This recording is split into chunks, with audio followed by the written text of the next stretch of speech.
welcome students. The next part of this interference is Newton's rings. So you may have a question why this is called as Newton's rings, because firstly Newton observed these kinds of rings, concentric rings. That's why this is named after the scientist Newton. So what these Newton's rings are means, these are the example for the fringes of equal thickness. So here the fringes you are going to get alternate bright and dark fringes you are going to get, that too in the form of circles. Concentric circles will be there, and all these will be having the same thickness. How these are going to form means, these are formed when a plano-convex lens, this is a plano-convex lens, one surface is plane, another surface is convex lens, and this convex surface is there. This should have the large radius of curvature, means like this it should be, whose radius of curvature should be large, and this we are going to place on the plane glass plate. A plano-convex lens is placed on a sheet of this plane glass plate, and this system we are going to illuminate from the top with the monochromatic light. So with the single light, single wavelength, we are going to illuminate this plano-convex lens system with the plane glass plate, and this we are illuminating from the top, so that some phenomenon occurs. Because of that phenomenon, what we are going to observe is some concentric alternate bright and dark fringes of the equal thickness we are going to observe. So now what this actually combination does is, this combination of plano-convex lens with the plane glass plate, this creates a air film. So here air film in the gap of this plano-convex lens and this plane glass plate, in this gap air film is created, and this air film is having the variable thickness is going to vary, because at the point of contact between these two, the air film thickness will be small. You can say that is 0 only. Then gradually the air film thickness, as you move away from this center, it is going to increase. So here this forms air film of variable thickness in all direction around the point of contact. This is the two-dimensional picture. If you go to the three-dimensional, means in all the directions, this creates the air film of variable thickness around the point of contact of the lens and the glass plate. The locus of all the points corresponding to specific thickness, means let us suppose this is the thickness of the air film, the same thickness will be in the opposite side. The locus of all the points corresponding to the specific thickness of the air film falls on a circle. This falls on a circle whose center is at O. So O will be the center. This you can say this is the center. So around this forms the circle. Consequently, interference, because of this phenomenon, interference fringes are observed in the form of series of concentric circle. This is the point O. So this forms concentric circles with the center at O. This will be the center for all these rings. So Newton originally observed these concentric circular fringes, hence are called Newton's rings. So now we'll move towards the experimental arrangement, what the experimental setup consists of. So look at the experimental arrangement. Here is a monochromatic source of light. S is a monochromatic source of light. So this is going to emit light in all the directions, and that is also having the single wavelength. So since this is monochromatic light, so since the monochromatic light is going to emit light in all the directions, so this is rendered parallel with the help of this convex lens. This convex lens makes these divergent rays to the parallel. So to get the parallel rays, so we are using this convex lens. Now these parallel rays coming from the convex lens, they are allowed to fall on a glass plate. This is the glass plate, so which is exactly placed at 45 degree with the horizontal. If this is the horizontal, the glass plate arrangement is such that this is exactly at the 45 degree. So why at 45 degree means for the normal incidence.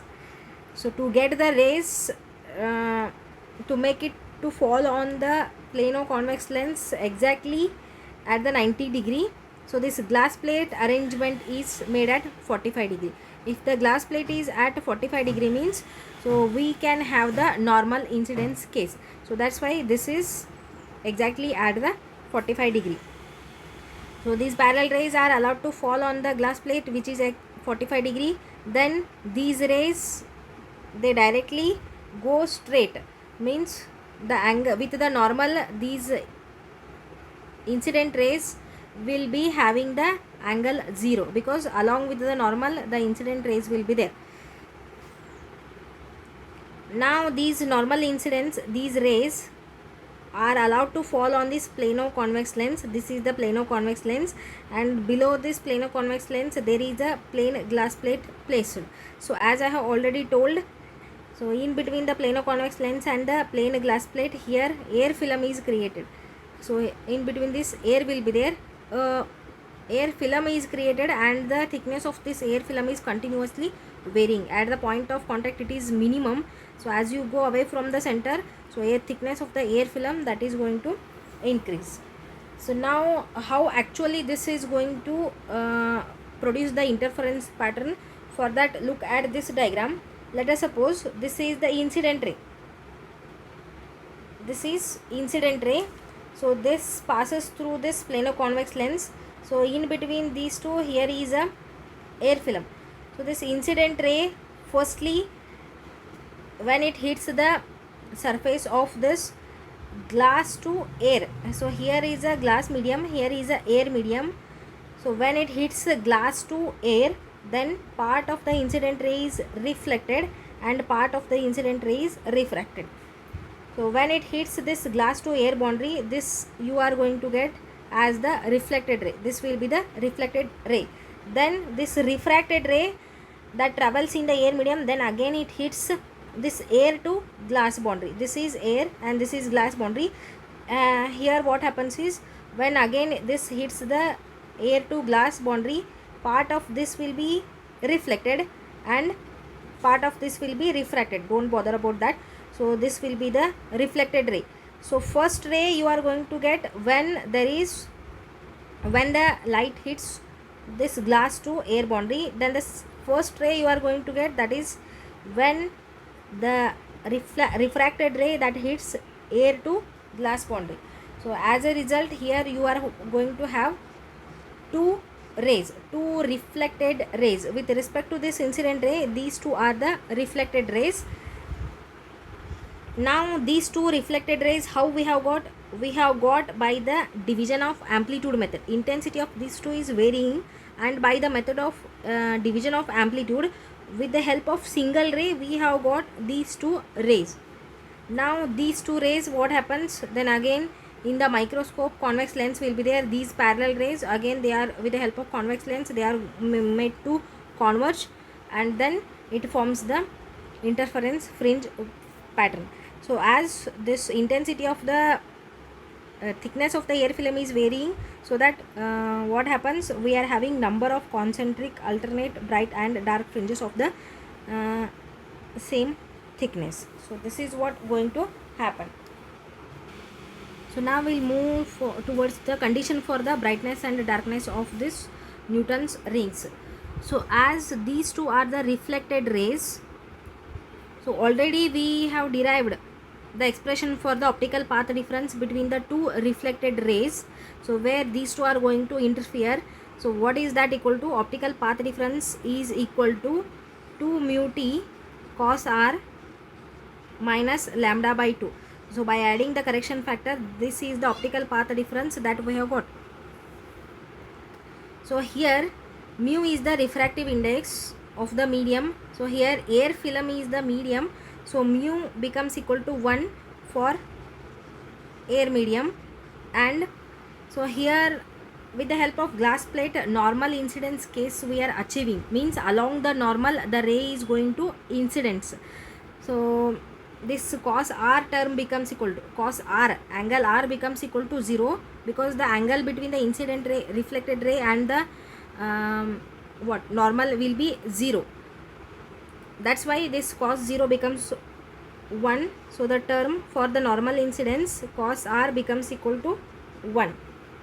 Then this expression for the optical path difference will be equal to 2t mu is equal to 1 and cos r is equal to 1, 2t minus lambda by 2.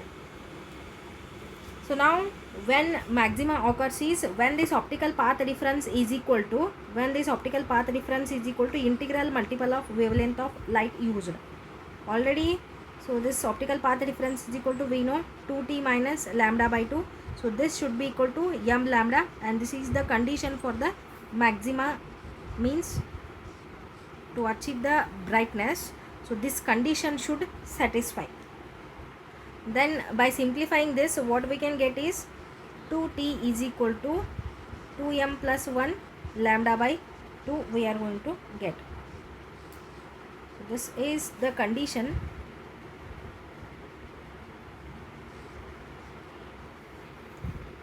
for the bright fringe.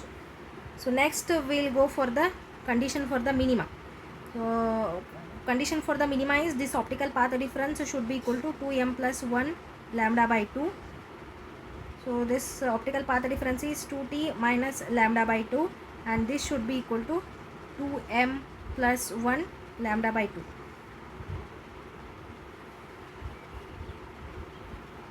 So by simplifying this, so what we are going to get is 2t should be equal to m lambda. Just rearrangement is there. Send lambda by 2 to the RHS and make the simplification. So what you are going to get is 2t should be equal to m lambda. So this is for the maxima, and hence this is for the minima.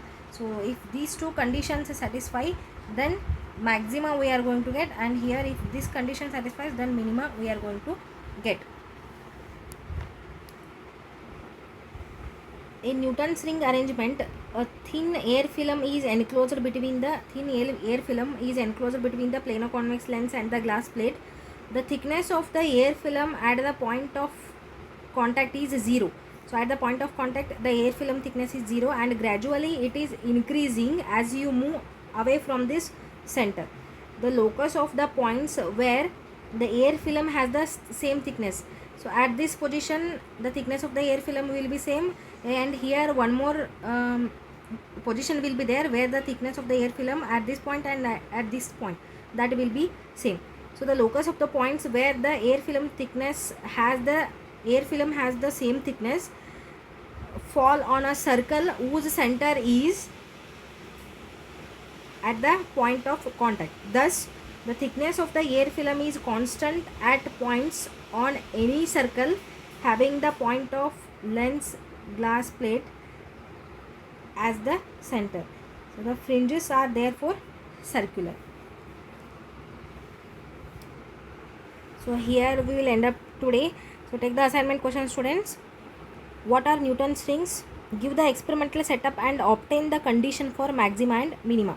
Write the answers and you upload in the classroom app. Thank you.